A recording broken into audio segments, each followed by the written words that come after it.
నల్ల సముద్రంలో మరో విషాదకర ఘటన చోటు చేసుకుంది. ఓ వాణిజ్య నౌకపై జరిగిన దాడిలో భారతీయుడు ఒకరు ప్రాణాలు కోల్పోయారు. ఈ ఘటనపై భారత ప్రభుత్వం తీవ్ర ఆందోళన వ్యక్తం చేసింది. ఎంవి ఓమార్ఫీ అనే వాణిజ్య నౌక జూలై 18న రష్యా ప్రాదేశిక జలాల్లో ప్రయాణిస్తున్న సమయంలో ఈ దాడి జరిగినట్లు సమాచారం. నౌకలో మొత్తం 10 మంది సిబ్బంది ఉండగా వారిలో 3 భారతీయులు ఉన్నారు.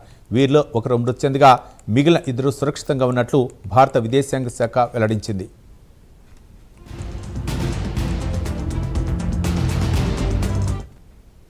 ఈ ఘటనపై రష్యాలోని భారత రాయబార కార్యాలయం వెంటనే స్పందించింది. సంబంధిత రష్యా అధికారులతో సంప్రదింపులు జరుపుతూ మృతుడి కుటుంబానికి అవసరమైన అన్ని విధాల సహాయ సహకారాలు అందించేందుకు చర్యలు చేపట్టినట్లు విదేశాంగ శాఖ తెలిపింది. మరోవైపు వాణిజ్య నౌకల్ని లక్ష్యంగా చేసుకుని జరుగుతున్న దాడులను భారత్ తీవ్రంగా ఖండించింది.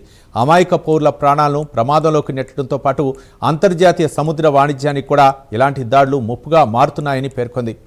ఇటీవల ఇలాంటి సంఘటనలు పెరుగుతుండటం ఆందోళన కలిగించే విషయమని విదేశాంగ శాఖ అభిప్రాయపడింది.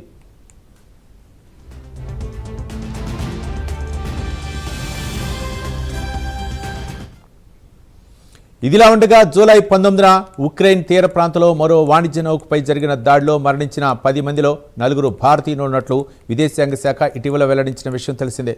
వరుసగా భారతీయులు ప్రాణాలు కోల్పోతున్న ఘటనలు తీవ్ర ఆందోళనకు గురిచేస్తున్నాయి. విదేశాల్లో పనిచేస్తున్న భారతీయుల భద్రతకు అత్యంత ప్రాధాన్యం ఇస్తున్నట్లు కేంద్ర ప్రభుత్వం స్పష్టం చేసింది. పరిస్థితిని ఎప్పటికప్పుడు పరిశీలిస్తూ అవసరమైన దౌత్య చర్యలు కొనసాగిస్తున్నట్లు తెలిపింది.